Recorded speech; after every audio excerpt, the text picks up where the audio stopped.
Colonisation, notre histoire. Tel est le titre de l'ouvrage collectif paru aux éditions du Seuil en 2023, réunissant plus de 250 chercheuses et chercheurs issus du monde entier.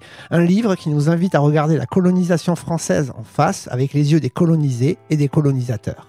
Les meilleurs spécialistes mettent à notre disposition une connaissance profondément renouvelée de la domination coloniale, de ses formes parfois surprenantes, de ses effets dévastateurs, de ses limites longtemps ignorées ainsi que de ses rémanences actuelles. Pierre Singaravelou, qui a dirigé l'ouvrage, et Guillaume Blanc, l'un des chercheurs, étaient invités à la librairie Ombre Blanche pour 3 instants consacrés à cet ouvrage collectif Colonisation, notre histoire. Nous allons écouter le moment 1 intitulé Une histoire globale de la France coloniale. Bonne écoute.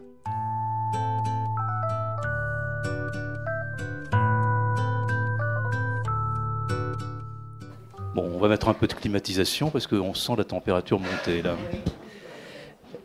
Voilà, merci d'être venus si nombreux ce soir. Un jour parmi d'autres, parmi ces jours un peu plutôt très noirs, d'ailleurs de plus en plus noirs. Mais voilà, je pense qu'on aura une partie des causes de cette noirceur qui seront évoquées dans les 2 jours qui viennent. Lorsque Séverine Nickel m'a informé de la publication de ce livre, Colonisation, notre histoire, auquel elle a, je crois, beaucoup travaillé, en tout cas sur la conception commune et collective avec Pierre Singaravelou de ce livre, on s'est dit qu'il fallait quand même marquer le coup par un moment un peu fort. Et bon, alors sans vouloir être marathonien, on a quand même décidé à peu près immédiatement de faire 3 rencontres autour de cette publication formidable. Et si vous ne l'avez pas encore vu, vous avez le résultat de cette production collective à la sortie. J'annonce d'ailleurs qu'après la fin du premier moment, il y aura un moment de signature où vous pourrez discuter avec les 2 auteurs ici présents, parmi les plusieurs dizaines d'auteurs, mais enfin je pense que tu vas, Pierre, expliquer tout cela. Voilà, donc nous aurons, comme c'est annoncé, à 17h, ce premier moment qui est autour d'une histoire globale de la France coloniale. Demain, 11h, une suite qui sera La France, une société post-coloniale. Et donc nous aurons ces 2 moments autour de la publication, mais entre les 2, il m'a semblé qu'il était important que nous fassions aussi, que nous passions un moment avec quelqu'un qui a un autre regard, un regard plus littéraire et une expérience sur les traces de l'histoire coloniale. Et donc Patrick Deville, qui est au fond, là-bas, viendra discuter avec les 2 auteurs présents, et avec moi tout à l'heure à 19h. Voilà, donc merci. Tout ça est aux éditions du Seuil, je le reprécise. Je précise aussi que l'histoire à venir nous a donné un petit coup de main pour la communication de cette soirée. Voilà, encore une fois, merci d'être là. Merci Pierre, merci Guillaume. C'est à vous donc pour cette première partie. 45 minutes d'exposé, et puis 45 minutes de dialogue avec vous tous. Donc toutes les questions sont les bienvenues. Merci, et un micro sera à la disposition. À tout de suite. Merci beaucoup Michel, merci à toute l'équipe d'Ombre Blanche de nous accueillir aujourd'hui et demain. Nous sommes très heureux de vous rencontrer à cette occasion et puis de dialoguer, parce que c'est ce qui nous intéresse évidemment au premier chef, c'est d'échanger avec vous. Alors malheureusement, il faut qu'on commence par vous présenter le livre tout de même en quelques minutes. C'est 45 minutes, disait Michel à l'instant. Christian, pardon. Christian, ah oui, c'est excusez-moi. pas mal, Michel aussi. Excuse-moi, Christian. On débarque du train et donc on est un petit peu dérouté. Oui, alors c'est ça. C'est pour ce livre. Vous faites bien de nous préciser. Merci, madame. Alors, ce livre, Colonisation, notre histoire, en effet, a été préparé, pensé, conçu il y a, disons, 3 ans. Un peu plus de 2 ans et demi, avec Guillaume Blanc ici présent, Yala Kisuikidi qui est philosophe, Mélanie Lamotte qui est historienne spécialiste d'histoire moderne et qui enseigne aux États-Unis. Aujourd'hui, elle est professeure à l'université du Texas à Austin. Et un dernier coordinateur, Arthur Asseraf, qui officie lui à Cambridge et qui est spécialiste d'histoire contemporaine, plutôt spécialiste de l'Algérie coloniale. Alors, tout ça pour dire que, En fait, on a travaillé intensivement pendant 2 ans et demi et la plupart du temps par Zoom. Là, c'est un petit élément sur les conditions de production parce que c'était assez émouvant et troublant d'assister il y a maintenant 10 jours à la rencontre physique pour la première fois de certains coordinateurs qui travaillaient intensivement en distanciel depuis 3 ans. Ils se sont retrouvés pour certains la première fois à Blois, aux rencontres, au rendez-vous de l'histoire. Et bon, c'est donc c'est ce Covid-19 qui nous a permis de manière obsessionnelle de travailler sur ce sujet, non pas jour et nuit, mais presque, en se retrouvant pendant de très longues journées, alors d'abord en travaillant pendant presque 8 mois à l'architecture de ce livre, hein, sur laquelle on va revenir peut-être tout à l'heure. Et puis ça nous a permis aussi de contacter ce casting, si je puis dire, d'historiennes et d'historiens, et pas seulement, parce qu'en fait il y a aussi des sociologues, des géographes, des économistes, aussi des écrivains. Patrick Chamoiseau, par exemple, a écrit un article sur la créolité et la créolisation. Donc une approche historienne, mais une approche aussi résolument multidisciplinaire de cette question coloniale. Et en fait, il se trouve qu'il y a 3 ans, avec l'équipe du Seuil dont Christian a parlé à l'instant, Séverine Nickel, Patrick Boucheron, Caroline Pichon, et puis les coordinatrices et coordinateurs, en fait, on s'est dit eh bien, il était temps d'écrire une histoire globale, on pourra y revenir, une histoire globale du fait colonial français, une histoire globale de la colonisation ou décolonisation française. Il était temps parce qu'en réalité, ça n'a pas été fait depuis très longtemps. Ça n'a pas été fait depuis très longtemps et on a décidé de le faire parce qu'on en avait un peu marre d'entendre un peu tout et n'importe quoi sur le passé colonial français ces dernières années. Alors ça s'est accéléré notamment depuis le début des années 2000, ces formes d'instrumentalisation, de falsification du passé colonial. Et donc on en avait marre, et en fait on parle au nom de la communauté des historiennes et des historiens, on en avait marre, d'autant plus que cette histoire a été profondément renouvelée depuis plus de 30 ans, aux 4 coins du monde. Alors, des chercheurs en histoire, mais là aussi des chercheurs de toutes les disciplines des sciences sociales, se sont appliqués à renouveler notre vision de la colonisation française et de la colonisation britannique et des autres formes de colonisation européenne depuis au moins les années 1980. Et c'est ce qui fait que, en fait, cet objet colonial intéresse au-delà même de ceux qui s'intéressent à l'impérialisme, au colonialisme, à l'outre-mer, etc., etc. Pourquoi ? Parce que, en fait, depuis les années 80, les chercheurs un peu partout dans le monde, qu'ils soient économistes, sociologues, anthropologues, eh bien, se sont intéressés à ce passé colonial parce qu'ils, au fond, posaient 2 questions au moins centrales pour toutes les personnes qui s'intéressent au temps présent et au passé. D'abord la question de la domination, c'est-à-dire que comment est-ce que une minorité de personnes, alors pour reprendre la terminologie du sociologue Georges Ballandier, comment une minorité étrangère parvient à dominer pour un temps une majorité autochtone. Et ça, c'est une question qui a, si ce n'est fasciné, beaucoup intéressé les sciences sociales dans leur ensemble.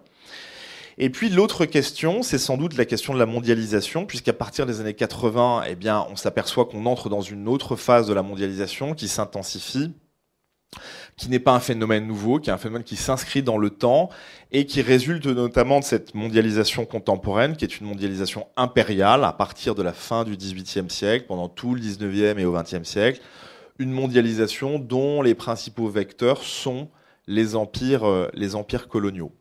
Alors peut-être que tu peux rebondir dire un mot sur le casting du livre, qui est très particulier, Guillaume. Oui, en effet, comme dit Pierre, donc il y a ces 2 questions. On va y revenir sur domination, comment, et puis après toutes les historiennes, historiens montrent qu'en fait la domination n'était pas totale, qu'il était plus question de négociation. Bon, et puis justement, quand Pierre parle de la mondialisation, là où on a essayé de faire quelque chose, si je caricature, il y a, juste au niveau éthique, pour nous c'était important, et je dis bien que je le caricature, de ne pas faire un livre qui soit écrit par 200 hommes blancs de l'ENS Paris. Mais c'était aussi l'idée de se dire, OK, on parle de mondialisation, mais il faut bien voir qu'on n'écrit pas l'histoire de la même manière selon les lieux dans lesquels on se trouve. Non seulement quand on écrit l'histoire, bien sûr l'histoire de Djibouti, ça n'est pas l'histoire de l'Indochine française, etc. Mais même aujourd'hui, les questions qu'on se pose en tant qu'historienne, qu'historien, dépendent foncièrement des pays dans lesquels on se les pose. La France pose des questions sur la colonisation qui font mourir de rire les Québécois. En disant, mais sérieusement, vous en êtes encore à vous poser ce genre de questions. Mais parce que les Québécois, et on en parle dans le livre, sont des colons qui ont été colonisés. Donc eux, ils n'ont aucun problème à dire qu'ils ont colonisé, puisque de toutes les manières, ils ont été colonisés après. Pour la France, dire oui, parfaitement, on a été colonisé, alors là, on a colonisé. Voilà, remarquez, j'ai fait le lapsus CNews. Si nous on dit on a colonisé, quelqu'un répond non, on a été colonisé aussi. Bon, nous, il y a un débat politique incroyable. Et c'est pour ça qu'on s'est dit, nous, on n'a pas voulu faire de livre partisan. Et donc, plutôt qu'aller faire un peu comme certains médias ou autres, c'est-à-dire de prendre l'histoire comme un supermarché où on irait prendre dans les rayons ce qui arrange notre récit, qu'on aurait déjà pensé, on a réuni 268 auteurs, je ne sais plus si on se compte dedans ou pas, mais on a réuni 268 autrices et auteurs, et donc qui sont notamment des collègues qui travaillent dans ce qu'on va appeler maladroitement ou en tout cas curieusement l'outre-mer, mais donc on a des collègues de Nouvelle-Calédonie, on a des collègues de Guyane, des collègues des Caraïbes, des Antilles, mais on a aussi des collègues d'Algérie, on a aussi des collègues de Dakar, on a beaucoup de collègues issus de pays d'Afrique de l'Ouest, d'Afrique de l'Est, et qui travaillent aujourd'hui en Amérique du Nord. Donc on a essayé d'avoir ce panel, 260 auteurs, en disant, quelles sont les questions qui se posent. Et vous voyez que c'est beaucoup plus facile, par exemple, un collègue, Christophe Kalter, qui lui, le premier article qu'on lui a proposé, nous on lui a demandé, tu pourrais nous faire quelque chose sur le tiers-mondisme, mais bien en nous montrant qu'il y a la France qui en fait partie. Lui nous a proposé directement la France reconstruite par le tiers-monde. Comment le tiers-monde a changé la France. Pour lui, ça semblait évident. C'est-à-dire, oui, maintenant que tu l'expliques, en effet, ça l'est. Mais pour lui, qui n'est pas inscrit dans le débat français, ça lui semblait évident. Bon, il y a eu ça. Et puis, pour revenir à la mondialisation, ça a été le plan. Et là, je vais laisser de nouveau la parole à Pierre, puisque c'est quand même... Nous, on a fait l'intérieur, mais le plan, c'est Pierre qui a eu cette idée.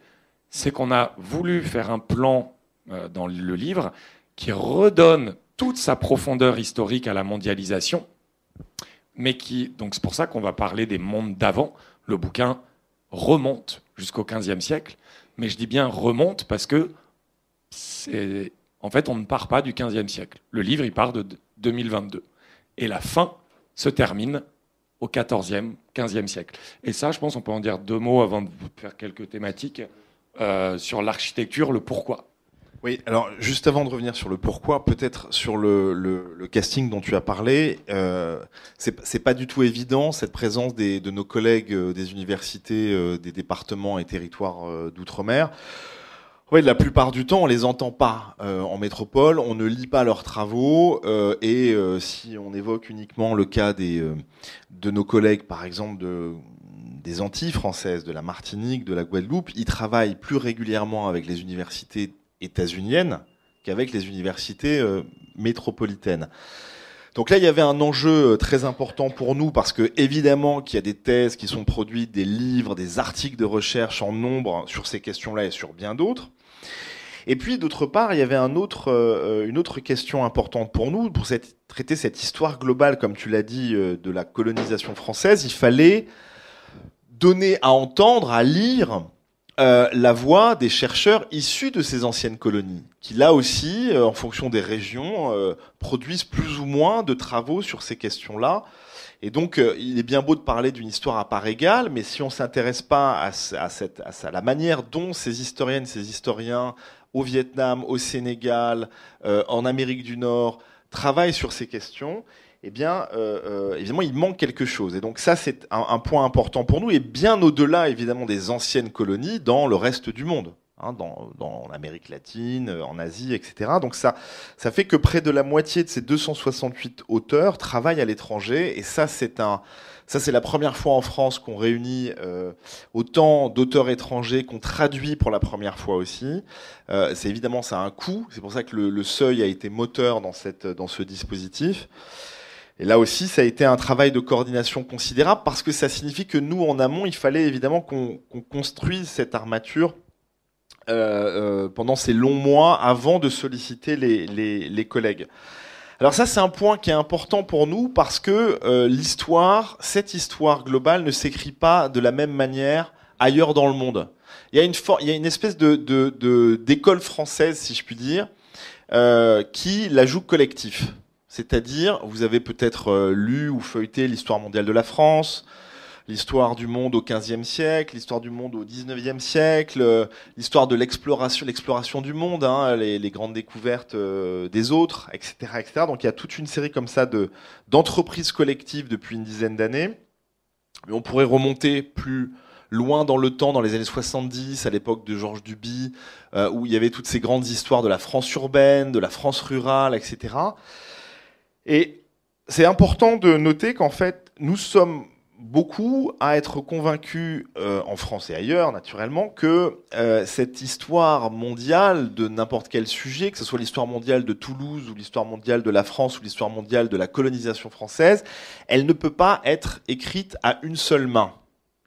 Alors, peut-être que ça vous paraît évident, mais par exemple, nos collègues anglo-saxons, ils écrivent des livres sur le même sujet, mais tout seuls.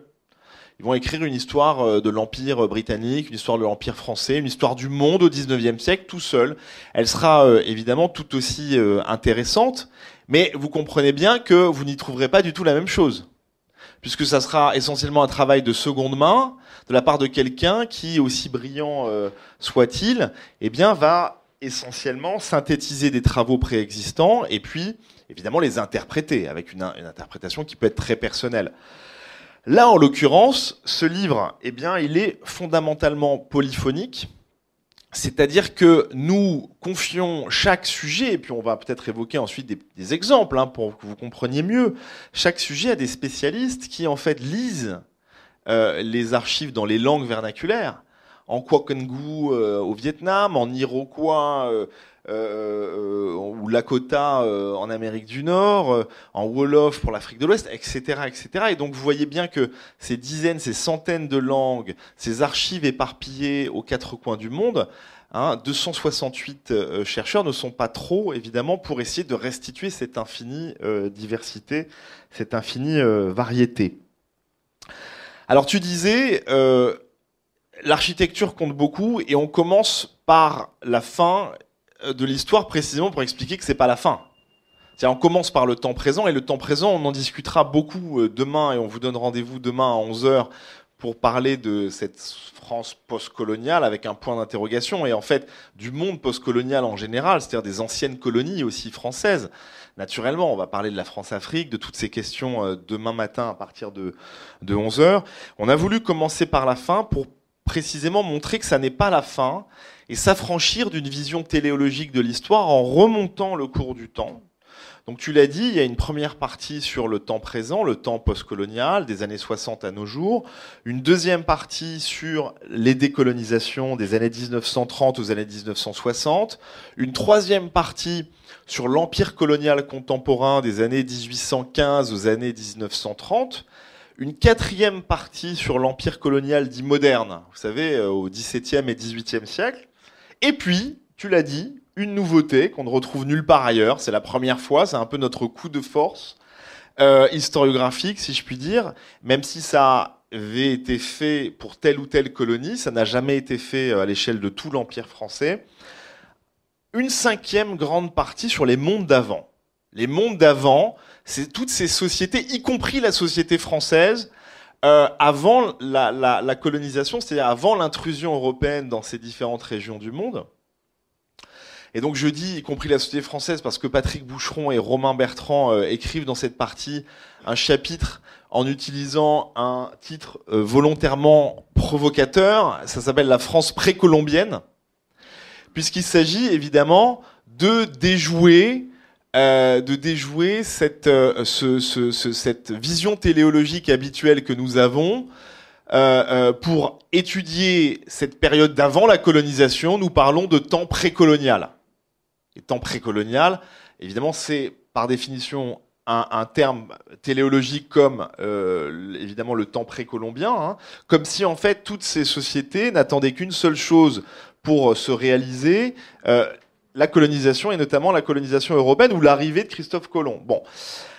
Alors, on pourra revenir peut-être tout à l'heure sur cette 5e partie, mais en attendant, en fait, pourquoi est-ce qu'on a choisi cette partition en 5 parties ? Eh bien, c'était pour nous affranchir de la chronologie coloniale habituelle.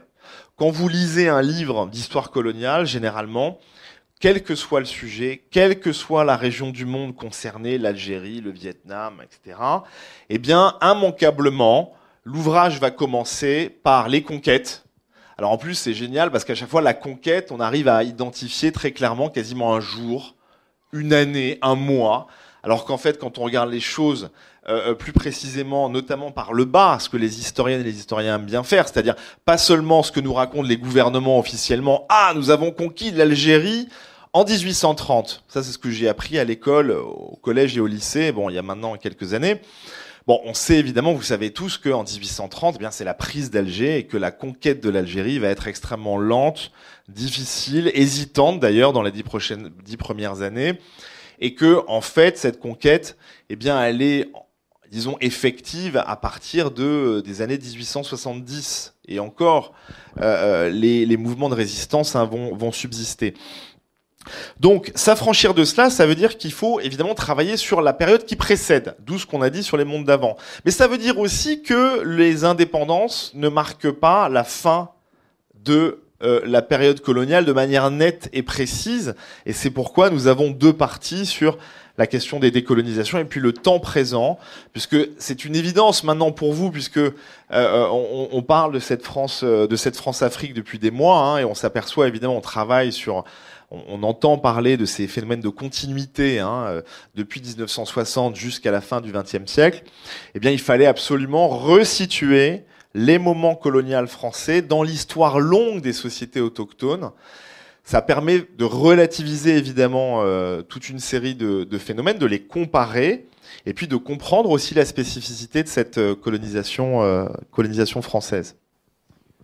Oui, peut-être pour aller... Pour rentrer encore plus dans le vif du sujet, bon, vous l'avez compris, donc il y a plusieurs voies, on a ces 5 parties.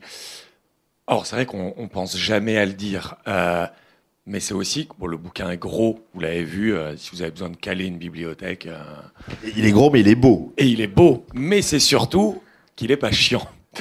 C'est-à-dire que s'il y a 268 auteurs, c'est qu'il y a 280 textes, 290 textes. Les plus gros textes font 4 pages, les plus petits font 2 pages. Et on a 5 introductions plus longues, qui là font 15 pages par partie, une par coordinateur. C'est-à-dire que c'est aussi, nous on a trouvé que c'était assez touchant. Bah là, on a eu l'occasion de faire quelques rencontres, alors clairement pas avec un public aussi grand, mais on a eu l'occasion de faire des rencontres où des étudiants ou juste des copains et des copines venaient acheter le livre ensemble. Parce qu'ils ont dit, ah non, nous on a vu la table des matières, il y en avait une qui disait, ah non, moi je m'en fous là, du XVIIe siècle, non, moi je veux, là j'ai vu qu'il y avait Orangina au XXe siècle, non, j'ai vu qu'il y avait le féminisme postcolonial, ah non, j'ai vu qu'il y avait le cinéma comme arme anticoloniale, moi je m'intéresse plus à ça. Et en fait, c'est que voilà, on a aussi voulu faire un texte où du coup on peut à la fois, si on s'intéresse au mouvement général de l'histoire, on l'a, et si on s'intéresse à des petits moment, on l'a. Et nous, ce qu'on a voulu, c'est un des points qui va traverser tout l'ouvrage. C'est pour ça que là, la rencontre aujourd'hui, on a dit une histoire globale. C'est que quasiment tous les textes, on parle de circulation. Pour essayer de dire, parce qu'on pourrait dire, ah oui, mais pourquoi vous dites la France coloniale? Non, c'était les colonies. Mais non, en fait, la France fait toujours partie aussi du livre. Je vous donne juste 2 exemples. L'exemple qu'on peut avoir le plus commun au XXe siècle, pour dire que c'est une histoire globale de la France coloniale, c'est Brazzaville. Alors bien sûr, dans les livres d'histoire, la France est résistante depuis fin 1940. Bon, il y a Vichy, mais ça c'est une exception. Quand De Gaulle part à Londres et qu'il lance son appel du 18 juin, qui sont les premiers à rallier la France libre? Ce sont les gouverneurs, avec Félix Eboué, de l'Afrique de l'Ouest, enfin l'Afrique équatoriale française. Et où est-ce que que les forces françaises libres prennent capitale? À Brazzaville. Et De Gaulle le dira lui-même, qu'en fait Brazzaville offre les moyens de se refaire une souveraineté. Et c'est à Brazzaville qu'est publié le journal officiel. C'est à Brazzaville que la France libre bat monnaie. C'est à Brazzaville que la France organise le travail forcé pour nourrir tous les soldats de la France libre. On a eu les Trois Glorieuses, 27, 28, 29 août 1940, quand des gouverneurs refusent Vichy et se rallient à la France. Eh bien, en fait, oui, c'est une histoire globale de la France coloniale, au sens où, en fait, la guerre mondiale, la France libre, la guerre mondiale se situe en Afrique. Mais après, on peut prendre des éléments, et c'est ça qu'on a essayé de faire dans le livre à chaque fois, d'essayer de se dire, bon, ok, la guerre, mais là, bon, c'est un gros événement, ok, on peut pas penser Paris sans Brazzaville. Mais si on remonte, par exemple, 15-20 ans avant, alors moi, c'est parce que j'enseigne à Rennes, en Bretagne, j'ai toujours cet exemple en tête, le guide Michelin, le premier guide Michelin, c'est 1926, et c'est un guide sur la Bretagne. Donc, c'est les cartes routières, hein, mais que Michelin inclut dans un guide. Mais en fait, 1926, c'est aussi l'année où Michelin voit que les cours du caoutchouc commencent à monter, et Michelin se dit on va aller directement à la source. Et Michelin, en 1926, achète sa première plantation de caoutchouc en Indochine. Et comment ça se passe? Michelin, en fait, fait des contrats un peu truqués. C'est-à-dire c'est des contrats de 3 ans, mais où en fait il est écrit en français, même si là le français n'est pas lisible pour les ouvriers, et il est écrit en français en disant que les contrats de 3 ans ne comptent pas les jours de congé, les jours de fêtes religieuses, etc. Donc en fait, c'est des contrats de 4 ans. Et ces travailleurs, qu'on va appeler des coolies, alors c'est un mot coolies qui sûrement vient de l'Inde britannique. Ça vient du Tamoul. Ça vient du Tamoul, oui. Voilà, ah bah, vous voyez. C'est sûr même. Comme j'étais pas sûr, moi. Prudent. Et donc, on les appelle donc des coolies. Et en fait, comment ces coolies sont-ils traités?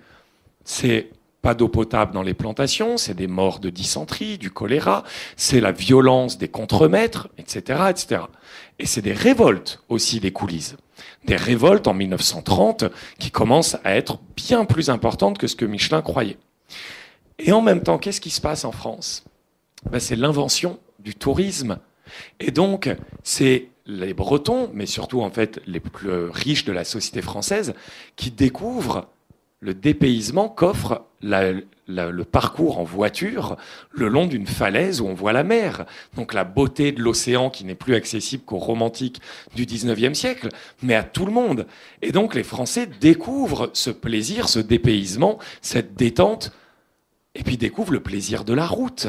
Et puis découvrent aussi le plaisir d'avoir un emploi et la difficulté que cet emploi soit de travailler pour Michelin dans ses usines à construire des pneus. Mais en fait, on voit bien en faisant ça que le plaisir ou le travail harassant des ouvriers français ou le plaisir des touristes français est indissociable de la sueur et de l'oppression chez les coolies. Et donc c'est ça qu'on a essayé de lier pour toutes les parties du livre, d'essayer de penser global, c'est-à-dire d'essayer de penser le monde en connexion et non plus un centre et des périphéries, mais plein de pôles où le centre, en fait, n'est qu'un pôle parmi d'autres. Oui, c'est vraiment intéressant cet exemple du caoutchouc parce que en fait, on s'aperçoit que de manière parfois indirecte, ce passé colonial est très présent. À la fois, là, en l'occurrence, pour ceux qui vont faire du vélo, puis faire du vélo dès le début du XXe siècle, c'est une pratique très courante, et donc il faut des pneus, et donc il faut du caoutchouc qui va être soit africain, soit indo-chinois, soit bon.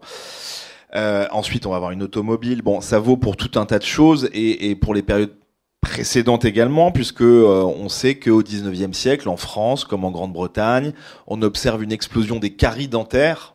Et les caries dentaires sont liées à la consommation excessive de sucre. Et le sucre a joué un rôle fondamental dans l'économie française. Par exemple, on a oublié que Saint-Domingue, la perle des Antilles, hein, c'est-à-dire c'est un domaine qui va devenir Haïti, et la première zone de production de sucre, alors que c'est une colonie française au XVIIIe siècle, et qu'elle représente un tiers du commerce extérieur français, un tiers du commerce extérieur français. C'est-à-dire qu'au XVIIIe, on ne retrouve pas cette même puissance française sans Saint-Domingue, c'est-à-dire cette partie occidentale de l'actuelle de l'île c'est Haïti actuelle, pardonnez-moi. Alors, cette question de la présence du passé colonial dans notre histoire, ça a été en fait là aussi un point de départ, puisque en fait, elle n'a rien d'évident, puisque pour ceux qui ont suivi des cours dans l'enseignement secondaire, dans l'enseignement primaire, mais aussi dans l'enseignement supérieur français jusqu'à la fin du XXe siècle, on faisait comme si le passé colonial était quelque chose d'extérieur à l'histoire de France, extérieur au récit national. C'était une espèce d'excroissance exotique qui était parfois glorieuse, parfois honteuse, hein, tout dépend de votre point de vue. Mais c'était quelque chose d'étranger à cette histoire nationale. Et on donne l'exemple dans notre introduction des lieux de mémoire de Pierre Nora, qui sont un chef-d'œuvre de l'historiographie, qui ont révolutionné notre manière de voir l'histoire de France, mais qui traduisent tout de même la manière dont les années 1980-1990, les historiennes et les historiens professionnels continuaient à voir l'histoire, c'est-à-dire dans un cadre stato-national, dans le cadre de l'État-nation. Et donc on n'avait pas encore à ce moment-là conscience du fait que l'État-nation en France, il s'est construit en même temps que l'Empire. Il est complètement indissociable de l'Empire. C'est ce qui fait dire un de nos auteurs, ce qui lui fait écrire, Frédéric Cooper, qui est un des plus grands historiens de l'Empire colonial français contemporain. Frédéric Cooper dit, un peu provocateur, il écrit, eh bien, l'État-nation français est né en 1962.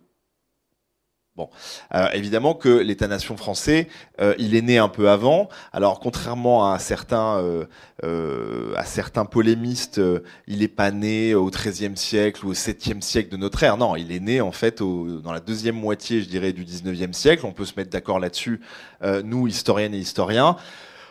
Parce que tout simplement, on peut pas parler d'État-nation, que ce soit français, anglais, suisse, états-unien, sans parler du sentiment d'appartenance des populations. C'est-à-dire sans que les habitants d'un pays se disent français. Et donc, en fait, il faut attendre le milieu du 19e siècle pour que les Français se disent français, commencent à parler la langue française.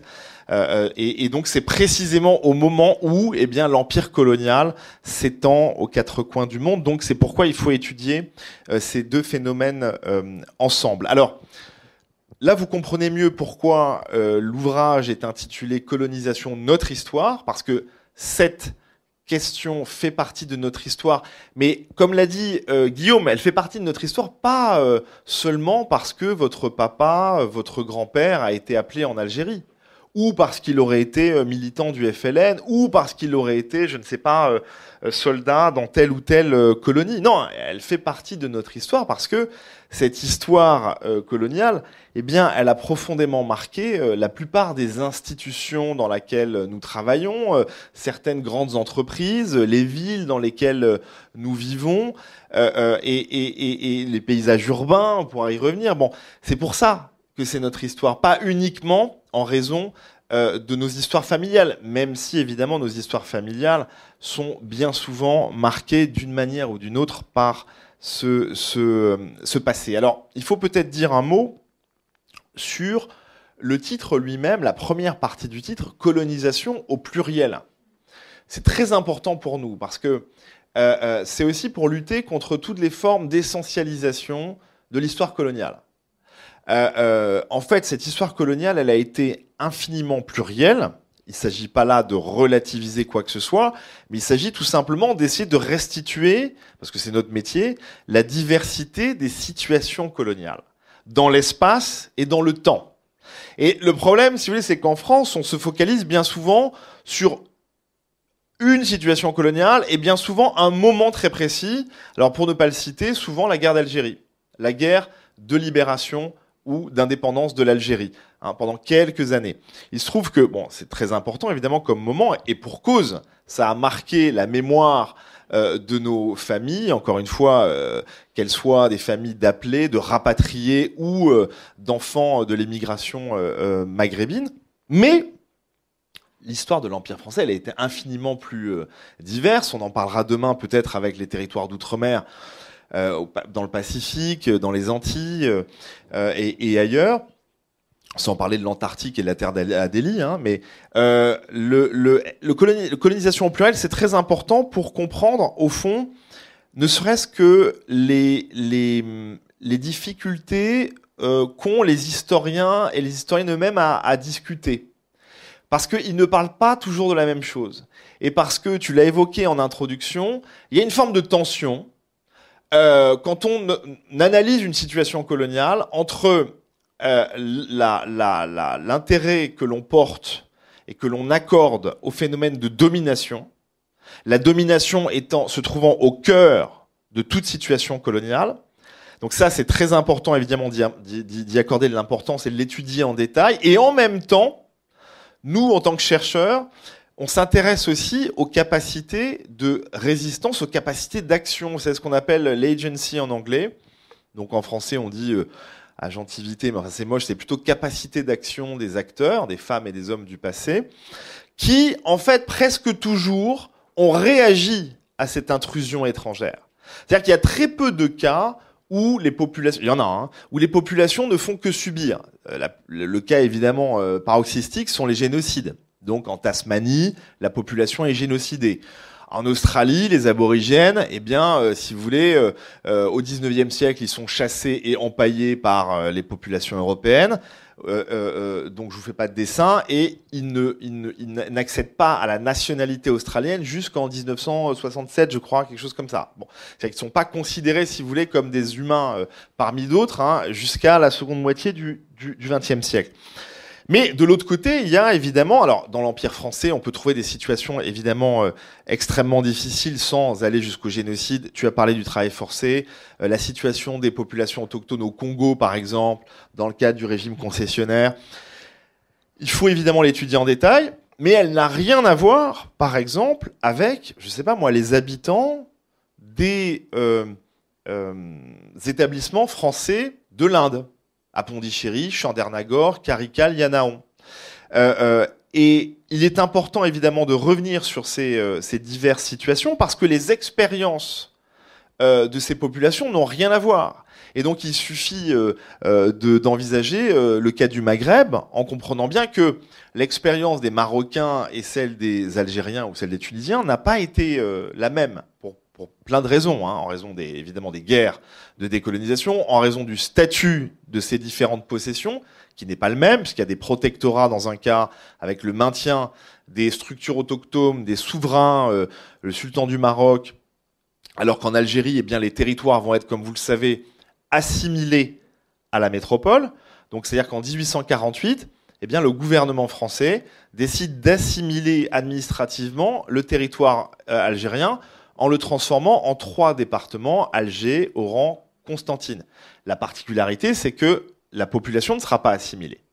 Vous le savez, donc les Algériens musulmans ne seront pas naturalisés, à quelques exceptions près, une trentaine de naturalisations par an jusqu'en 1962. Donc, en fait, il faudrait rentrer à chaque fois dans la complexité de chaque situation coloniale, qui fait qu'en fait, Aimé Césaire a raison lorsqu'il dit colonisation égale chosification, parce que il souligne, ça c'est dans Discours sur le colonialisme, donc dans les années 1950, réédité évidemment à de nombreuses reprises depuis, et en même temps, on ne peut pas en rester là parce que la colonisation, les situations coloniales sont aussi des situations d'interaction, d'échange, de créolisation, et donc qui produisent en fait de nouvelles cultures, qui produisent de nouvelles langues, les langues créoles, qui produisent de la littérature, qui produisent à travers notamment la résistance.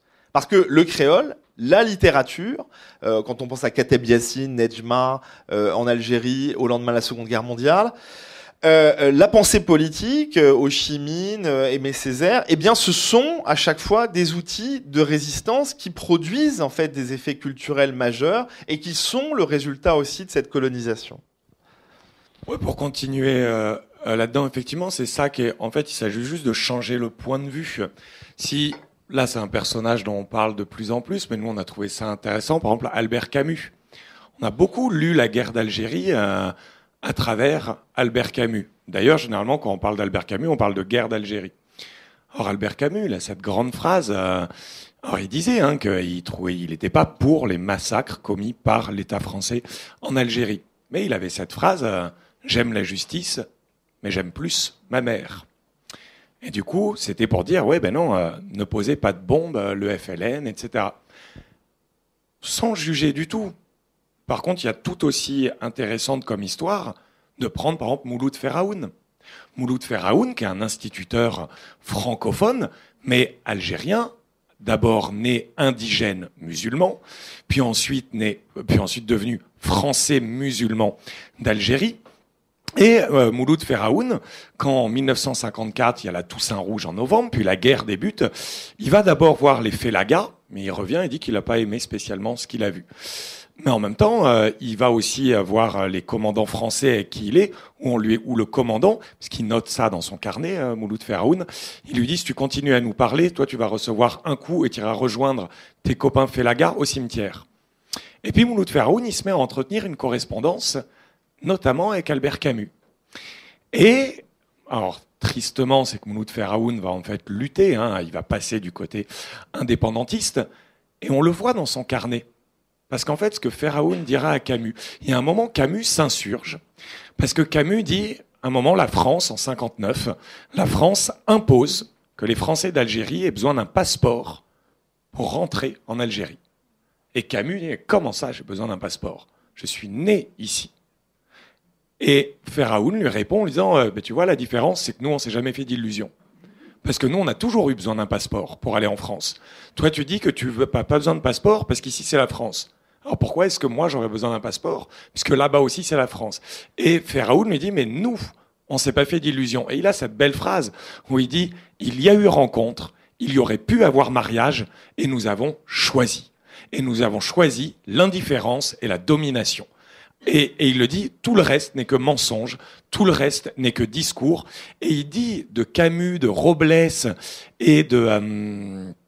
moi je retiens Jules Molina, parce que j'ai fait un petit truc dessus, mais celui qui est... Et Henri Allègre, de la question, il dit, j'ai envie de dire de des types de cette trempe-là que le monde a besoin d'eux, mais j'ai envie de leur dire, dites-le mes amis, l'Algérie est algérienne, l'Algérie n'est pas française. Et bien là, ça devient juste intéressant de voir ça. Et c'est ce qu'on a essayé de faire dans le livre. Quand on voit quelques années après qu'Alger, la France, c'est compliqué avec Alger, mais qu'Alger, en fait, aux yeux du Maghreb et de l'Afrique subsaharienne dans les années 60, Alger est baptisé la Mecque des révolutions. Parce que dans les rues d'Alger, on a 328 bureaux de révolutionnaires. Il y a les Black Panthers qui sont là. Il y a Nelson Mandela, avant de retourner en prison, qui fait sa tournée internationale pour rassembler des soutiens. Il y a Nelson Mandela qui est là. Les Black Panthers, on en a d'autres. On a les Vietnamiens qui viennent au début. Et puis après, on a Fanon. Et ben pareil, si on fait l'histoire de Fanon du point de vue français, bon, psychiatre, etc.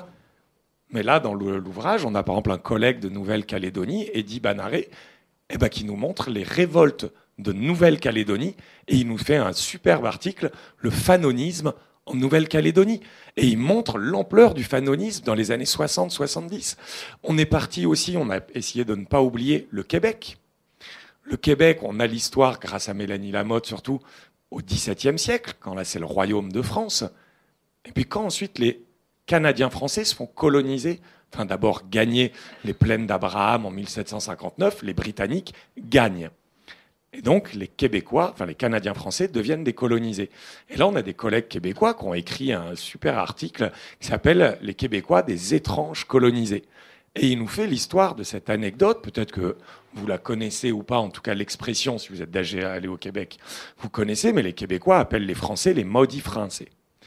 Et normalement, quand on dit les maudits français, c'est juste parce que comme on est français, on est hautain. C'est-à-dire qu'on se sent supérieur à tout le monde. Les Québécois ne connaissent que des Bretons. Donc en fait, ils ont l'image que les Bretons ont des Parisiens. Mais en vrai... Des Bretons du XVIIIe siècle. En plus... Mais en fait, d'où vient l'expression maudit français qui est très répandue au Québec? En fait, elle naît 1790, 1795, début 1801, 1802. En fait, ce sont les anti-révolutionnaires français qui quittent l'Hexagone, qui arrivent au Canada français et qui appelle les maudits français les révolutionnaires. Et ensuite, on a cette histoire par accumulation. Et en fait, c'est ça qu'on a essayé de faire, une histoire qui parle sur les 5 continents depuis, en fait, les 5 continents. Et quand tu disais la capacité d'action qui devient résistance, c'est là que c'est intéressant, et c'est pour ça qu'on a appelé ça notre histoire. Si on reste sur l'Algérie, on a aussi des histoires longues. On a les enfumades du Dara, qui sont tragiques. Donc là, avec la colonne de ces militaires qui décident d'enfumer des femmes et des enfants réfugiés dans une grotte. 1845. Ouais, 1845. Et puis si on passe 100 ans après, 1945, on a des soldats algériens, Rabat Bitat, Larbi Ben Mohamed, on a Ahmed Ben Bella. Eux, ils sont envoyés faire la campagne d'Italie en 1943. Il y a 150 000 tirailleurs, entre guillemets, pour libérer l'Italie. 150 000 viennent d'Algérie. Et il racontera, Ben Bella, dans ses carnets, on l'a dans le livre, il racontera que comme certains venaient de Kabylie, puis d'autres étaient très entraînés, il disait, puisqu'ils nous ont trouvés assez compétents pour aller se faire tuer sur leur champ de bataille, ils nous ont reconnus. Mais par contre, il raconte d'autres anecdotes où on les obligeait à manger du porc. Mais lui, il disait, je n'étais pas né musulman, mais la France nous a catégorisés indigènes musulmans. Je suis donc devenu musulman. Et on l'oblige à manger du porc en disant, eh oh, c'est la guerre. Par contre, quand ils tendent leur ballon pour le verre de vin, c'est dit, oh, vous êtes musulman, pas d'alcool. Et ben, qui est-ce qui a fondé le FLN en 1954 ? Bitat, Ben Bella, etc. Et donc, on voit comment l'adaptation, puis la capacité de réaction est devenue capacité de résistance. Et puis, on le voit jusqu'à aujourd'hui, où depuis, le FLN a monopolisé le sacrifice pour la guerre d'indépendance jusqu'au Irak de 2017, où la jeunesse algérienne va dire, votre guerre d'indépendance, on ne l'a pas faite, on ne l'a pas connue, et ça fait bon. Et voilà ce qu'on a essayé de faire, d'inverser en fait les points de vue, de redonner le point de vue à tout le monde. Et puis on remonte, et là on a ça pour des reines malgaches au XVIIIe siècle, on a ça pour les Éthiopiens au XVe siècle qui partent en Europe. Voilà, on a inversé. Avec les Éthiopiens, par exemple, ça n'est pas l'Europe qui découvre le prêtre Jean, c'est l'Éthiopie qui instrumentalise la chrétienté entière en inventant, en disant « Ah, vous croyez à ce prêtre Jean ? Pas de problème. » Nous, effectivement, on a un roi chrétien, et c'est l'Éthiopie qui envoie les premiers émissaires à Jérusalem, puis en Europe. Et donc, en fait, quand on inverse le point de vue, ben, ça devient notre histoire, parce qu'en fait, on a les mêmes lieux, mais juste, il faut la raconter du point de vue de chacune et chacun. Et voilà, c'est ce qui recoupe un peu le fil rouge des 5 parties. Oui, Guillaume a raison d'insister sur la nécessité de prendre en considération les limites de cette domination coloniale, qu'elle soit française, britannique ou autre, parce que c'est ce que constatent les chercheurs lorsqu'ils travaillent sur des sujets bien particuliers, l'histoire de villages, de régions, de villes, où ils s'aperçoivent que ce soit en Algérie, en Afrique de l'Ouest, en Asie du Sud-Est, eh bien, une grande partie des populations autochtones conservent leur mode de régulation sociale, c'est-à-dire conservent en fait leur manière d'être scolarisés dans les écoles traditionnelles, hindoues, musulmanes, bouddhistes, conservent leur manière d'administrer la justice et donc ne passent pas par les tribunaux coloniaux. Et tous ces modes de régulation sociale qui sont fondamentaux, parce que c'est cela qui structure la vie quotidienne des populations, eh bien les colonisateurs ne les voient pas ou ne les comprennent pas, et donc la plupart du temps n'en parlent pas dans les archives, donc les archives coloniales sur lesquelles nous travaillons. Et donc ce qui explique pourquoi, pendant des décennies, notamment tout au long du XXe siècle, eh bien on a éludé, oublié, oblitéré en fait la manière dont concrètement la majeure partie de ces populations vivaient. Et c'est très important parce que moi, quand j'ai commencé à travailler sur ces questions, on nous rebattait les oreilles avec le fait qu'on enseignait nos ancêtres les Gaulois aux petits Algériens, aux petits Gabonais et aux petits Vietnamiens. Mais c'est faux. C'est faux parce que, en fait, l'immense majorité des enfants dans ces pays n'étaient pas scolarisés dans les écoles françaises. Au maximum, 10% des enfants algériens musulmans, dans les années 30, avaient accès à l'école coloniale française. C'est-à-dire que 90% n'avaient pas accès à ces écoles et étaient scolarisés ou pas dans d'autres systèmes, et notamment dans les écoles locales. C'est encore moins, si vous prenez l'Afrique centrale française, c'est moins de 1% des enfants qui avaient accès à l'école, en sachant que les filles avaient beaucoup moins accès que les garçons en plus. Donc tout ça pour dire que ce constat fait qu'il était absolument indispensable pour nous de nous intéresser à ces sociétés autochtones en adoptant évidemment leur point de vue et donc en nous intéressant à ces mondes d'avant que tu évoquais. Et ces mondes d'avant, eh bien, ils nous racontent une toute autre histoire. Ils nous racontent l'histoire parfois, en effet, de dynamiques sociales, politiques, géopolitiques qui ont été en partie interrompues, parfois non, puisque je vous l'ai dit, eh bien, les structures sociales se maintiennent la plupart du temps, à moins qu'on détruise totalement la société. Mais je vous l'ai dit, ça n'arrive quasiment jamais, à l'exception évidemment de cas comme la Tasmanie ou de régions où la population a été totalement massacrée, comme les Herero en Afrique du sud-ouest allemand, ou voilà, comme ça, il y a quelques cas évidemment qu'il faut pas sous-estimer. Mais quand on s'intéresse à ces mondes d'avant, on s'aperçoit bien que, par exemple, la France et l'Europe ne possèdent pas l'apanage de l'expansionnisme. Et même l'apanage du colonialisme. Parce qu'en fait, ce colonialisme, on a longtemps considéré que les Européens en avaient le monopole. Pourquoi ? Parce que c'était la marque de la civilisation. Et donc, en fait, les autres ne pouvaient pas coloniser, parce qu'ils ne pouvaient pas apporter les Lumières, par exemple, la civilisation ou une religion monothéiste, civilisatrice, au-delà des océans. Et on s'aperçoit en étudiant par exemple, l'Asie, que les Qing, à partir du XVIIe siècle, du milieu du XVIIe siècle, mettent en place, non seulement, évidemment, s'inscrivent dans la continuité des Ming avec cet État impérial que vous connaissez, mais colonisent à tout va, vers le nord, la Mongolie, vers le sud, Taïwan, vers l'ouest, le Xinjiang, vous connaissez tous l'histoire des Ouïghours, vers le sud-ouest, le Tibet, toutes ces régions deviennent des régions officiellement colonisées, avec des administrations coloniales, avec une littérature exotique, où on nous raconte comment les Austronésiens de Taïwan sont sauvages et sentent très fort comme les Français ou les Italiens. Voilà, donc il ne s'agit pas là évidemment de relativiser l'impérialisme français et européen, il s'agit au contraire de mieux le comprendre. Et de mieux comprendre ses singularités, ses spécificités. On pourra y revenir dans la discussion, un peu de teasing. Bien entendu, il s'agit de tout sauf de relativisme, mais il s'agit au fond de revenir aussi à la seule méthode qui vaille en histoire et en sciences sociales, la méthode qui fait que ce sont des disciplines expérimentales, la comparaison. La comparaison entre différentes situations, entre différents empires, la comparaison aussi parfois contrefactuelle entre ce qui est advenu et ce qui aurait pu être.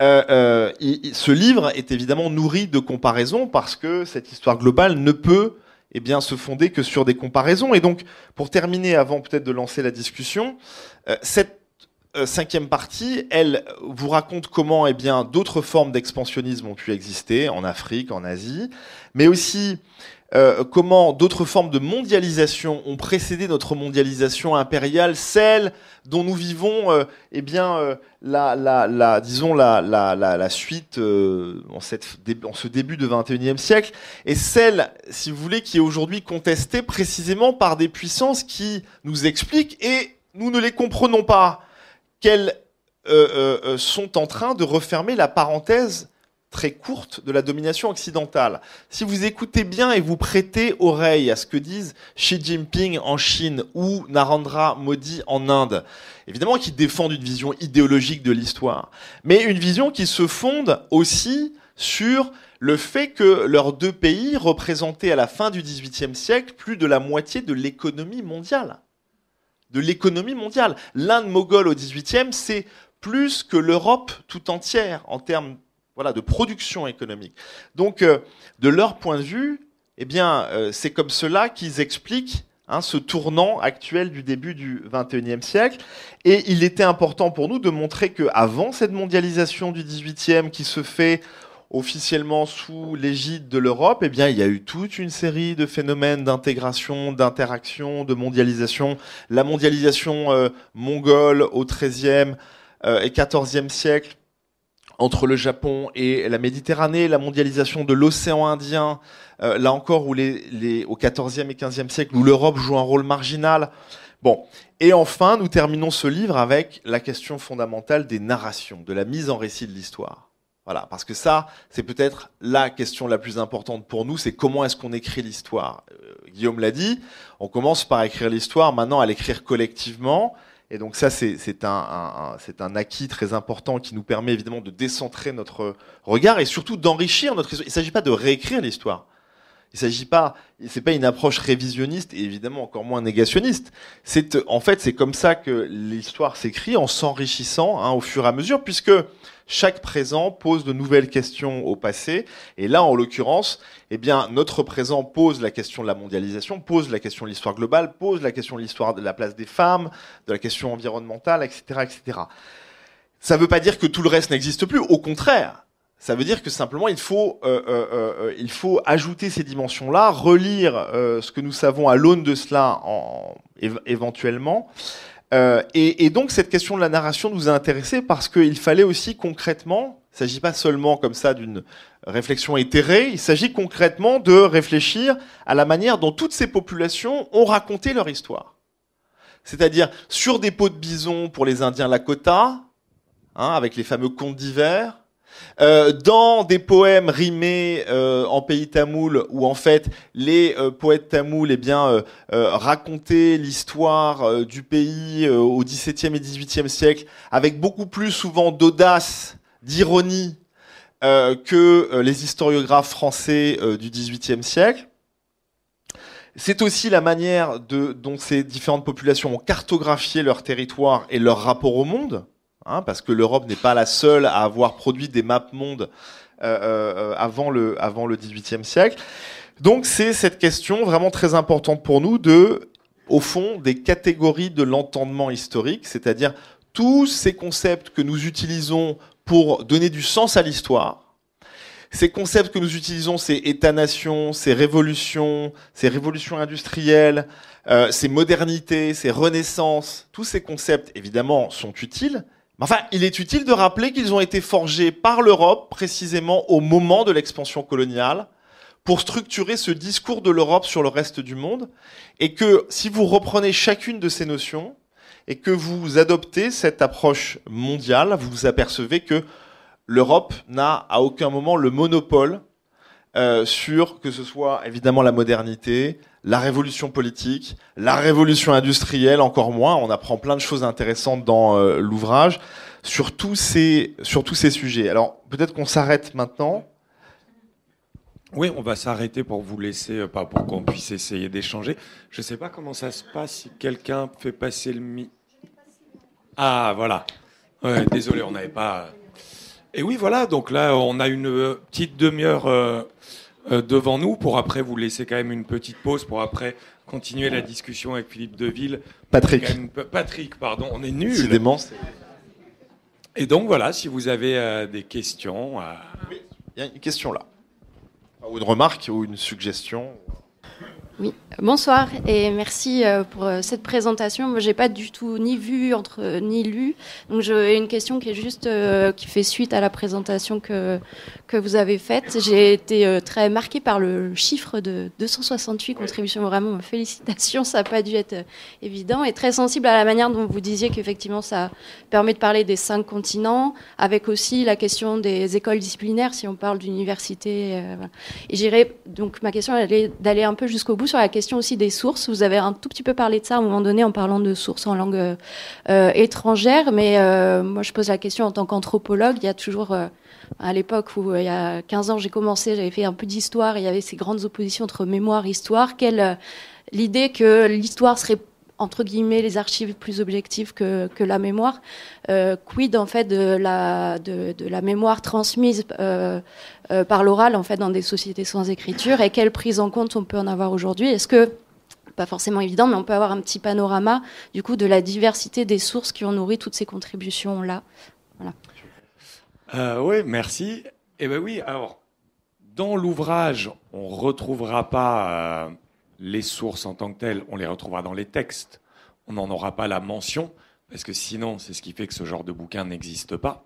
Parce que sinon, il faut faire à chaque fois 25 pages d'archives. Mais oui, par exemple, alors, sur le Maghreb, là, c'est tous les collègues des sociétés de l'écrit qui vont avoir ces sources-là. Sur l'Afrique de l'Est, là, on a eu le Swahili, mais on a aussi les collègues qui lisent le Guèze, et puis après, qui parlent l'amharique, le tigrinya, etc. On a ça.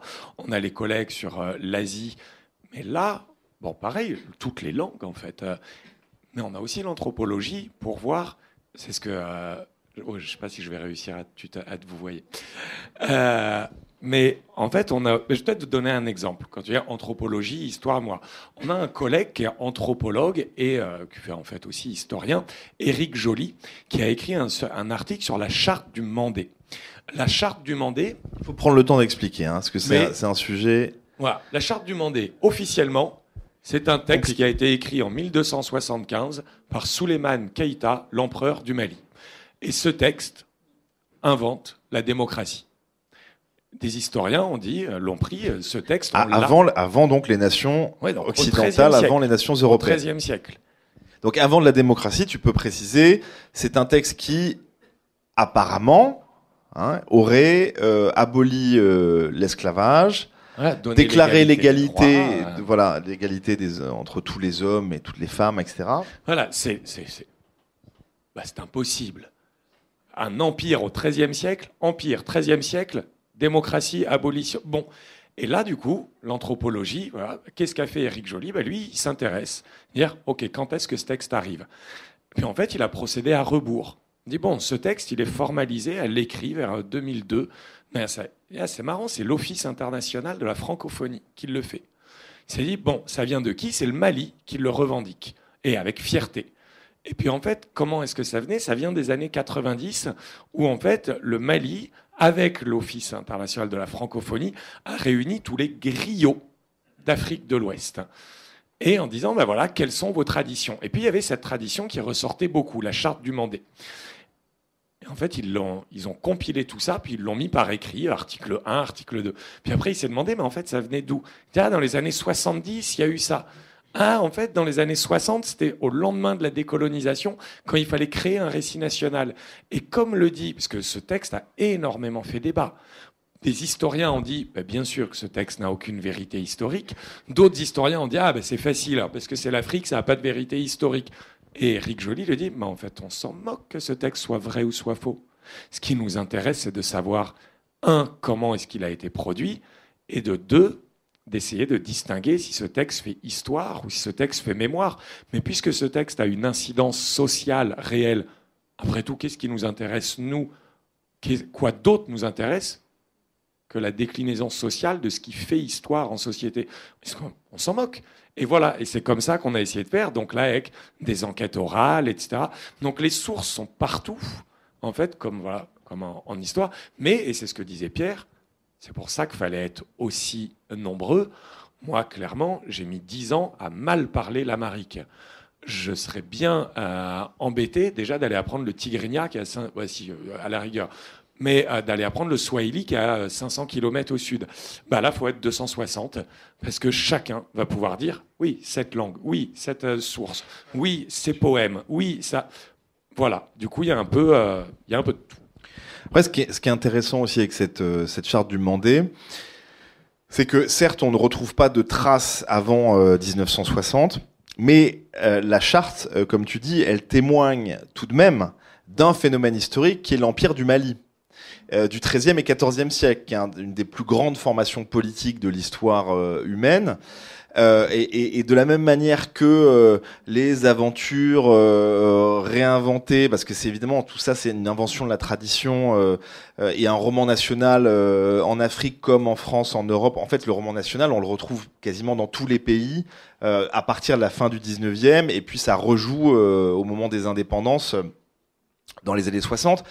Mais on retrouve la même histoire avec Aboukri II, le fils de Mansa Moussa, qui aurait à la même époque découvert l'Amérique. On retrouve la même histoire en Chine avec cette fois, si vous voulez, en Chine, ce qui est génial, c'est que c'est les autorités chinoises au plus haut niveau qui transmettent ce qui apparaît pour des historiens comme des fake news, mais ce qui, au fond, c'est là où c'est très intéressant, parce qu'il faut aussi admettre que ces formes de mythologie, en fait, aussi traduisent une vision de l'histoire. Et là, en l'occurrence, quand on parle de la Chine et de c'est Hu Jintao qui, en 2008, devant le Parlement australien, eh bien, explique à des parlementaires médusés, vous avez là tous les parlementaires d'Australie, c'est le Premier ministre de la République populaire de Chine, qui explique que, eh bien, c'est Zheng He, l'amiral eunuque, célèbre amiral eunuque du début du XVe siècle, qui a découvert l'Australie. Il a découvert l'Australie, donc bien avant les explorateurs et navigateurs, colonisateurs européens à l'extrême fin du XVIIIe siècle.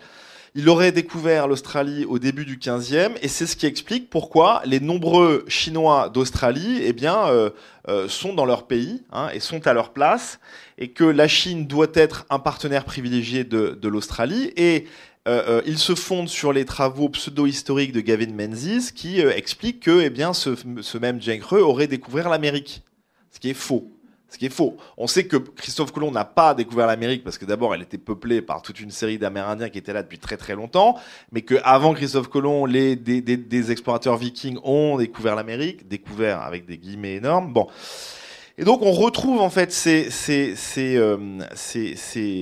inventions un peu partout, mais là encore, dans le cas de Zheng He, cet explorateur, ça nous raconte, évidemment, ça nous raconte une histoire qui est celle de la prospérité des Ming, de leur rapport au monde, c'est aussi une histoire de possible non advenu, c'est un moment où la Chine a mis sur 300 bateaux, presque 30 000 hommes qui sont allés jusqu'en mer Rouge. D'accord, ils ne sont pas allés jusqu'en Amérique, mais ils sont allés jusqu'en mer Rouge, hein, et ont longé toutes les côtes africaines. Et à ce moment-là, eh bien oui, la Chine s'ouvre au monde, alors dans des conditions très particulières, etc., avant de se refermer quelques années plus tard. Et donc, voilà, il y a toujours évidemment quelque chose à prendre en considération, à étudier dans ces histoires réinventées. Merci beaucoup. Alors, j'ai pas encore lu l'ouvrage non plus. En fait, ma question, je rebondis simplement sur votre teasing de tout à l'heure sur le S de colonisation, puisque vous avez parlé de colonisation plurielle, vous avez beaucoup parlé de circulation, et donc je me demandais quelle place occupaient dans l'ouvrage les circulations d'un empire colonial à un autre, les interactions aussi bien du côté des colonisateurs, des colonisateurs de différents empires coloniaux, et aussi quid des interactions des acteurs des sociétés dominées, quoi. Voilà, merci beaucoup. Alors là, il faut bien le reconnaître. On vous a dit qu'il y a 3 types de textes dans le bouquin. Il y a nos introductions respectives de parties, puis ensuite des textes, soit des synthèses, 4 pages, et des focus, 2 pages. Par contre, dans nos introductions, il y a toutes les interactions avec les autres empires. Dans les textes, quand c'est intrinsèque à l'histoire qu'on raconte, elles y sont. Mais là, on ne va pas vous mentir, non, ce n'est pas une histoire mondiale, décolonisation. Là, dans ce cas, c'était plus 960 pages, c'était 10 000, etc. Mais cela dit, bien entendu qu'elles sont présentes.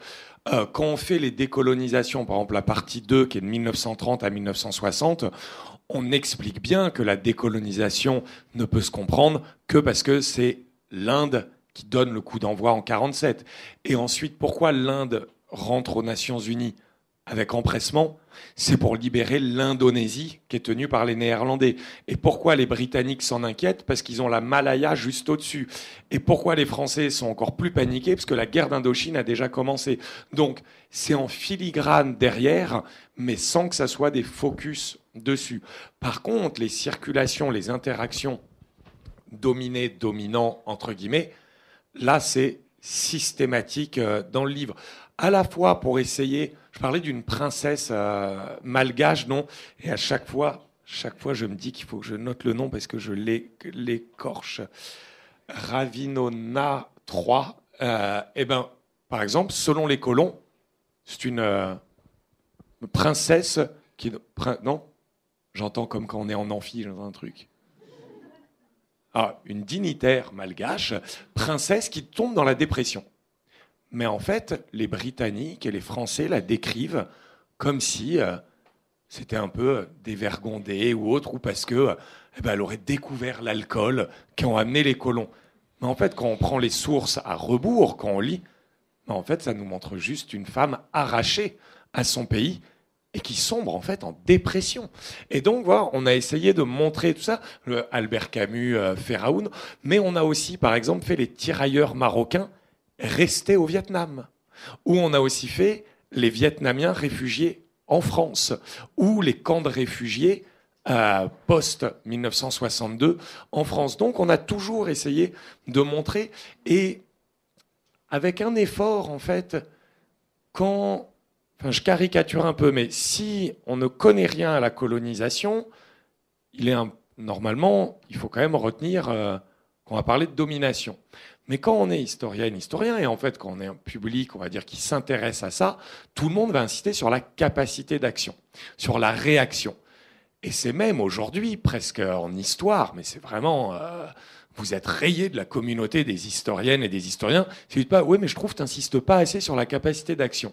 Moi, je retiens toujours l'argument qu'un de mes élèves m'avait donné au collège, où je disais, ah oui, la capacité d'action des femmes qui ont fait cette guerre au Nigeria, première guerre anticoloniale, sur un marché en 1929 contre la collecte de l'impôt. Et donc, plein d'historiennes, d'historiens ont montré la capacité d'action. Un enfant de 14 ans, à la fin, il disait, donc c'était rien la colonisation, puisque vous dites qu'ils étaient capables d'agir tout le temps. Vous avez dit qu'au Sahel, ils ne respectaient pas la frontière.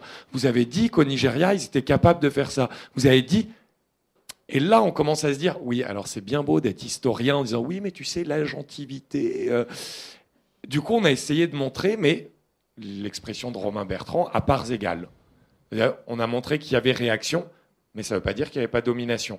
Par contre, ça veut dire qu'il y avait toujours rencontre. Cette rencontre était violente, mais il y avait toujours rencontre. Et voilà, ça, c'est ce qu'on a essayé de montrer un peu tout du long.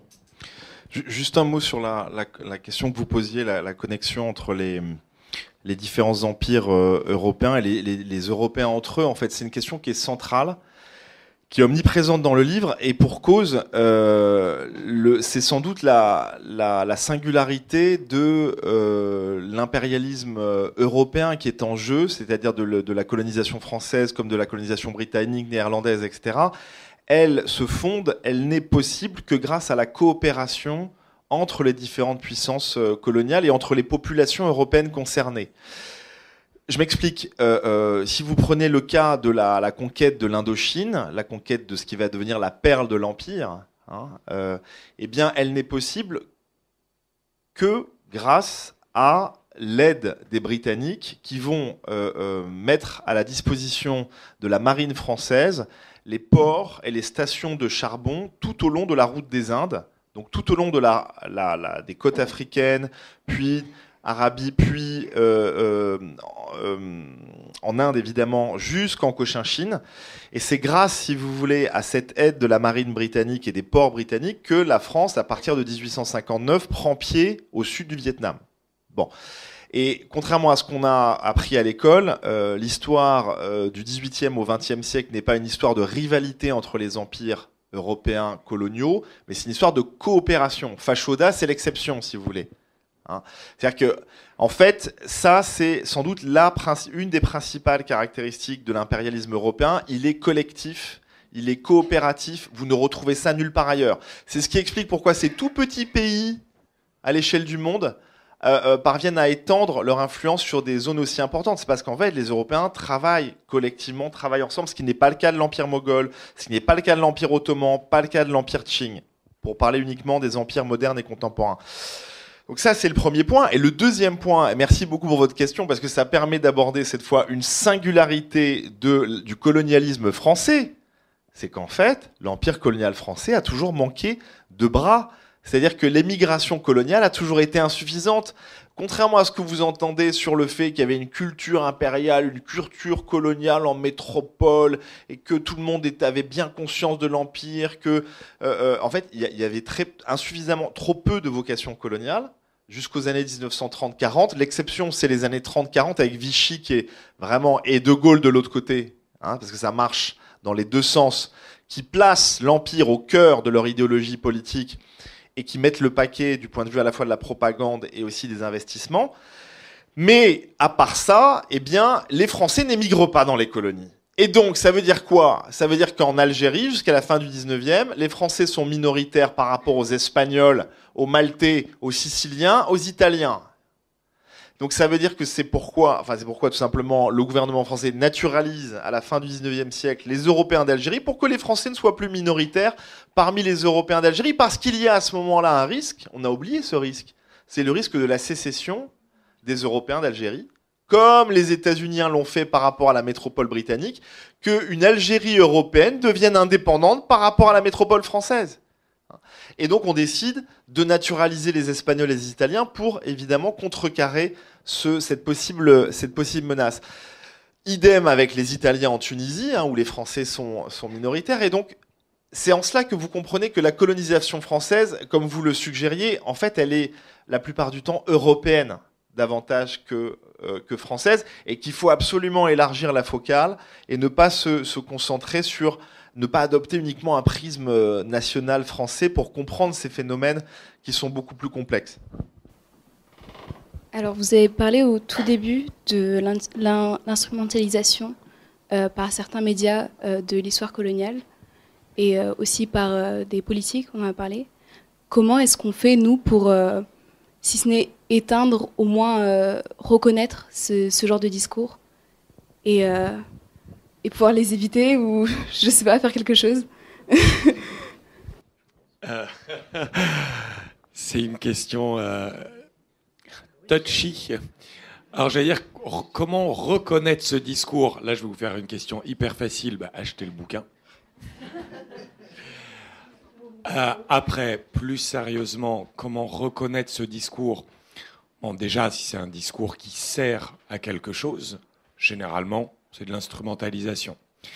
Et en fait, j'allais dire, je pense que de toute façon, il faut le dire clairement, il y a des tics de langage déjà. Quand on prend Pascal Praud, je mets 18 guillemets pour journaliste, quand on prend Pascal Praud qui dit « je ne sais pas moi, mais ces gens-là », bon, une phrase qui commence par « ces gens-là », déjà, on sait exactement ce que ça veut dire. C'est-à-dire ces gens qui ne sont pas blancs, mais où j'ai pas envie de dire ceux qui ne sont pas blancs. Déjà, il y a ça, et il faut l'accepter. Ça n'est pas... Le problème de la France, ça n'est pas d'avoir colonisé. Le problème de la France, c'est de refuser l'idée qu'il y a eu de la colonisation. Ce qui est quand même... c'est de l'histoire. Bon, il y a ça. Mais pour le débusquer, le voir, en fait... L'idéal, c'est juste quand il y a un jugement, quand il y a deux poids, deux mesures, quand un discours s'écrit en termes de « il » et « nous », des « eux » et « nous », généralement, voilà, on sait que c'est un discours qui instrumentalise. Et puis là, et après je m'arrête là, c'est quand il y a les chiffres. Quand il y a les chiffres et les pourcentages. Là, je dis, il n'y a qu'une seule réponse.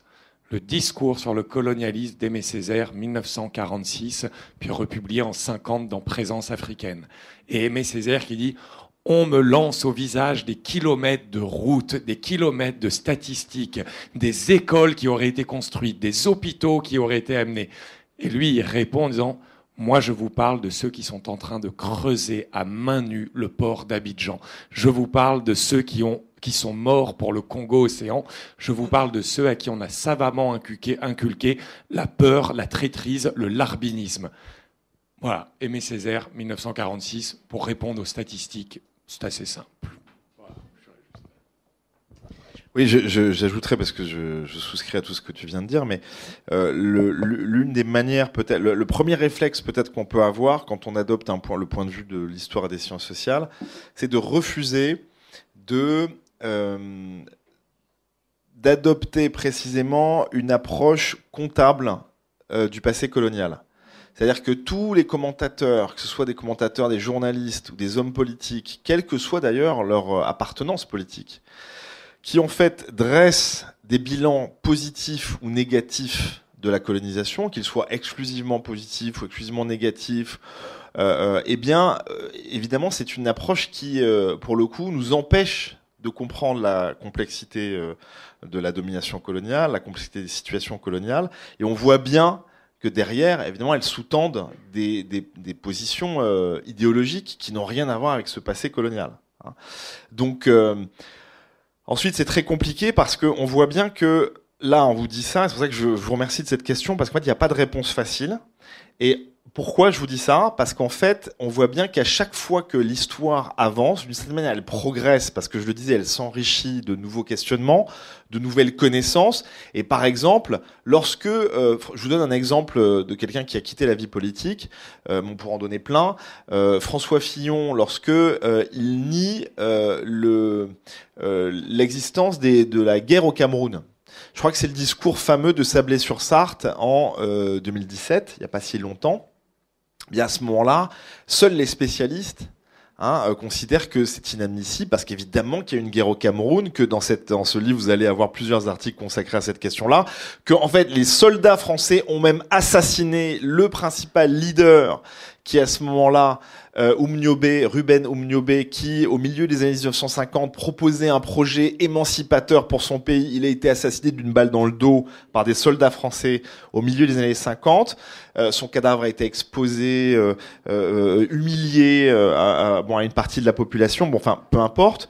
Mais donc tout cela, maintenant, on commence à le savoir. Je veux dire, l'opinion publique commence à savoir cela grâce aux travaux des historiens, notamment des spécialistes du Cameroun, qui ont travaillé là-dessus. Mais à ce moment-là, si je ne m'abuse, au moment où François Fillon le dit, seuls ces quelques spécialistes sont capables de dire, mais attendez, évidemment qu'il y a une guerre au Cameroun, en fait. Parce que derrière tout cela, il y a quoi? Il y a l'idée, vous vous souvenez peut-être de ce discours, peut-être pas, vous êtes trop jeune, mais il y a l'idée que la France a apporté, il le dit clairement, les Lumières dans les colonies, et que, au fond, la colonisation, la décolonisation comme la colonisation était un phénomène pacifique. Et notamment en Afrique subsaharienne. Bon, ce qui n'a pas été le cas, et en l'occurrence, au Cameroun, pas du tout. Donc je vous dis ça parce que c'est pour ça que votre question elle est fondamentale, parce que en fait, eh bien à chaque moment il y a des impensés, y compris chez les historiens, des questions sur lesquelles on n'a pas travaillé et donc pour lesquelles on n'est pas outillé. Et par exemple, on pourrait adopter le même raisonnement sur la guerre d'Algérie. Alors la guerre d'Algérie, les historiens s'y sont intéressés depuis plus longtemps, mais il faut attendre tout de même 1997 pour que pour la première fois un représentant de l'État, vous imaginez un représentant de l'État qui est secrétaire d'État aux anciens combattants, vous avez oublié son nom, Jean-Pierre Masseret, qui pour la première fois dans une réunion comme ça publique avec des anciens combattants, on dit bon, la guerre d'Algérie, j'utilise le terme de guerre, vous voyez bien que il est pertinent. C'est la première fois en 97 qu'un représentant de l'État parle de guerre d'Algérie. Le résultat, vous le connaissez, en 99, la loi française reconnaît qu'il s'agit d'une guerre. Et ce qui est intéressant, c'est que c'est un gouvernement socialiste, mais que ceux qui demandent en 97 face à Masseret la reconnaissance de ce terme de guerre d'Algérie, c'est pas des descendants des militants du FLN ou des militants du FLN. Ce sont des appelés d'Algérie, des appelés en Algérie, c'est-à-dire des soldats français à qui on ne reconnaissait pas le statut d'anciens combattants dans une guerre. Vous voyez ? Donc en fait, là on revient sur les mémoires croisées, les mémoires qui convergent parfois dans une lutte de reconnaissance qui peut être à un moment donné aussi commune, la reconnaissance du fait que c'est une guerre, et non pas des événements d'Algérie, et le fait que, eh bien, on voit bien que votre question elle est brûlante, et elle va le demeurer parce que il y a encore des angles morts et de nombreux points aveugles. Sur lesquels il va falloir collectivement travailler, quoi. Et les historiens et les historiens n'ont sûrement pas le monopole. Pardon. Alors, je suis une vieille dame et je vais dire quelque chose de tout à fait simple à cette jeune fille, y compris par rapport à ce livre. Ce qu'il faut apprendre, c'est le doute. Bien, le doute est salvateur. Sans doute, il n'y a pas d'histoire. Sans doute, il n'y a que des vérités, quoi. Bah, c'est pas une question, mais parce que globalement, je pense que ça pose la question du lien entre la recherche et l'impératif, justement, pour les universitaires aussi, de pas être, et je dis ça, je m'inclus dedans, je suis doctorante, donc, mais de pas parler que dans des sphères entre spécialistes. Et je trouve que ce genre, voilà, d'ouvrage aussi, vous dites, c'est des articles de 4 pages, c'est que forcément, même si c'est un pavé qui sert à bloquer aussi les bibliothèques, comme vous dites, c'est 4 pages, c'est lisible. J'imagine que ça peut pas être jargonnant en 4 pages, et forcément, c'est que ça peut avoir un impact au-delà de la sphère universitaire, et c'est le rôle citoyen en fait qu'on peut avoir en tant que chercheur pour éclairer ces questions-là et aller à la rencontre en fait des gens et les faire douter justement, pour rejoindre ce que la dame disait. Voilà. On va vous libérer, mais juste merci beaucoup d'insister là-dessus. C'est un livre qui s'adresse au plus grand public. Et ça aussi, c'est une spécificité. Donc en fait, chaque spécialiste doit livrer la substantifique moelle de ce sujet-là. Vous avez raison, sans jargonner, en étant à la fois clair, intéressant. Et ils ont dû se passer, par exemple, des notes de bas de page, qui sont à la fois intéressantes, mais une facilité aussi pour nous, chercheurs, parce qu'on peut y mettre plein de choses. Et donc voilà, on espère que c'est un ouvrage qui pourra rencontrer son public le plus vaste possible. Merci à tous. Merci beaucoup.